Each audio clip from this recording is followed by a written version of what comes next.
সবচেয়ে আধুনিক যুদ্ধবিমানগুলির মধ্যে F-16 অন্যতম। আমেরিকার সবচেয়ে গর্বের যুদ্ধবিমান বললেও অত্যুক্তি হয় না। ইউক্রেনের সঙ্গে যুদ্ধে সেই F-16 গুলি করে নামানোর দাবি করল রাশিয়া।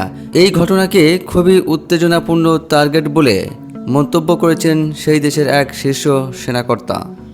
পুরনো S-300 এয়ার ডিফেন্স সিস্টেম দিয়েই আমেরিকার গর্বের F-16 তারা নামিয়েছে বলে দাবি রাশিয়ার সেনা কমান্ডারের। মাত্র দুটি ক্ষেপণাস্ত্রতেই ভেঙে পড়ে যুদ্ধবিমান।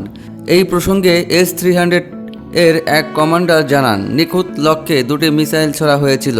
প্রথম মিসাইলেই F-16 এর ব্যাপক ক্ষতি হয়, আর দ্বিতীয় মিসাইলে সম্পূর্ণ ভেঙে পড়ে যুদ্ধবিমান। 2024 সালের আগস্ট থেকে ইউক্রেনকে F-16 যুদ্ধবিমান দিচ্ছে আমেরিকা। মোট 87টি দেওয়ার কথা, তার মধ্যে এখনও পর্যন্ত ইউক্রেনের হাতে পৌঁছেছে 44টি। রাশিয়ার দাবি, সরবরাহ শুরুর পর থেকে এই নিয়ে 4টি F-16 ধ্বংস করল তারা। 2022 সালে যুদ্ধ শুরুর পর থেকে বড়সড় ক্ষতির মুখে পড়েছে দুই পক্ষই। ফ্লাঙ্কার শ্রেণীর যুদ্ধবিমান, KA-52 হেলিকপ্টার সহ একাধিক গুরুত্বপূর্ণ সামরিক সম্পদ নষ্ট হয়েছে রাশিয়ার।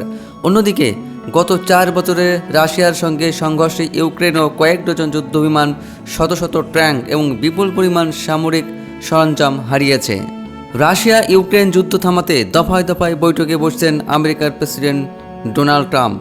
ফ্লোরিডায় রুশ প্রেসিডেন্ট ভ্লাদিমির পুতিনের সঙ্গে বৈঠকের পরে ডিসেম্বরের শেষ নাগাদ ইউক্রেনের প্রেসিডেন্ট জেলেনস্কির সঙ্গে নিজের বিলাসবহুল রিসর্ট মার-আ-লাগোতে আলোচনায় বসেছিলেন তিনি, কিন্তু কোনো রফাসূত্র মেলেনি।